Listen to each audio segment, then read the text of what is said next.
روایت میں آیا ہے کہ جب امام زمان علیہ السلام ظہور فرمائیں گے تو ندا دیں گے، یعنی تمام عالم کو صدا دیں گے، اور ان کی یہ آواز بغیر کسی وسیلے کے ہر کسی کو سنائی دے گی، اور ہر کسی کو اس کی اپنی زبان میں ہی سنائی دی جائے گی۔ یہاں عالم یعنی کائنات محض 5 بر اعظم تک محدود نہیں۔ ندا کیا ہوگی؟ امام کیا فرمائیں گے؟ الا یا اهل العالم ان الجد الحسین قتل عطشانا، الا یا اهل العالم ان الجد الحسین سحقوه عدوانا۔ به هر کسی به لغت خودش، یعنی اے اہل عالم، میرے جد حسین کو پیاسا قتل کر دیا گیا۔ یہ صدا ہر کوئی اپنی زبان میں سنے گا، اور یہی فرق ہے معجزہ اور ان کاموں میں جو ظاہری اسباب کے ساتھ کیے جاتے ہیں۔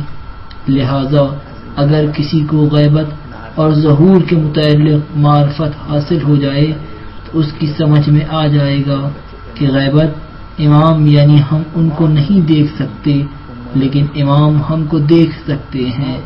ہم ان کی آواز نہیں سن سکتے، لیکن وہ ہماری صدا سنتے ہیں۔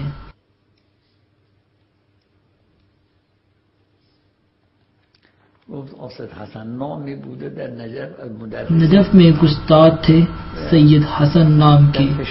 ایک مرتبہ ان کے حالات دگرگون ہو گئے اور مالی تنگ دستی میں پھنس گئے۔ وہ کہتے ہیں کہ میں نے امام کو عریضہ لکھنا شروع کیا۔ 40 دن تک اس عریضے میں ایک ہی بات لکھتا رہا۔ یہ عریضہ معلوم نہیں یہ پانی میں ڈالا جاتا تھا یا کمرے میں کہیں رکھ دیا جاتا تھا، بہرحال کہیں اسے رکھا جاتا تھا۔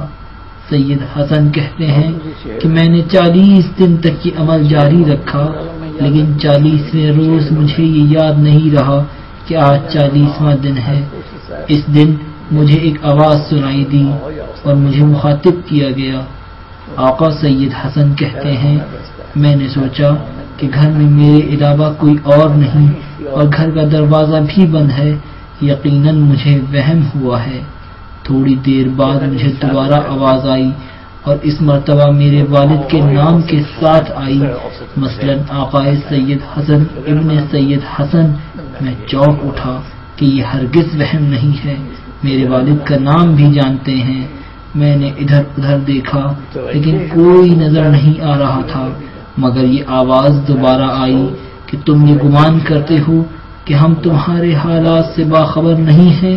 تم یہ سوچتے ہو کہ ہمیں یہ نہیں معلوم کہ تم کن حالات و مشکلات سے دوچار ہو؟ مجھے فقط یہ آواز سنائی دی، لیکن میں کسی کو نہ دیکھ پایا۔ میں نے جیسے ہی یہ سنا کہ تم کیا سوچتے ہو کہ ہم تمہارے حالات سے باخبر نہیں، تو مجھے ایسا لگا جیسے گویا میری حاجت پوری ہو گئی، جیسے کوئی مجھے مشکل تھی ہی نہیں۔ ظاہراً ان کی یعنی آئمہ کی حقیقت تو یہ ہے، یعنی اے خدا تجھ میں اور آئمہ میں یہی فرق ہے کہ وہ تیرے بندے ہیں، اور بس خدا ہی جانتا ہے کہ آئمہ مبدا علی کے ساتھ کیا خصوصیات رکھتے ہیں، اور ان کا امتیاز اور خصوصیت سوائے اس کے کچھ نہیں، وہ تیرے بندے ہیں۔ میں کیا بتاؤں، ہماری معرفت میں کمی ہے، ورنہ وہ تو ہمیں دیکھتے ہیں۔ بس کتنا فرق ہے ان لوگوں میں جو امام کو حاضر و ناظر سمجھتے ہیں اور اس گروہ میں جو یہ کہتا ہے کہ ابھی کچھ نہیں ہے، خدا جب بدلنا چاہے گا اسی وقت امام کو پیدا کرے گا۔ وہ یہ نہیں مانتے کہ خدا ہزاروں سال سے انہیں اس وقت تک محفوظ رکھ سکتا ہے۔ اس کا کہنا یہ ہے کہ امام حی موجود نہیں ہے، یعنی ابھی دنیا میں نہیں آئے ہیں۔ اہل سنت کے شاید اکثر علماء اس روایت کو تو صحیح مانتے ہیں، لیکن امام کو زندہ حقیقت نہیں مانتے۔ بہرحال ظاہری طور پر ہمارے اپنے کاموں میں ہی خرابی ہے۔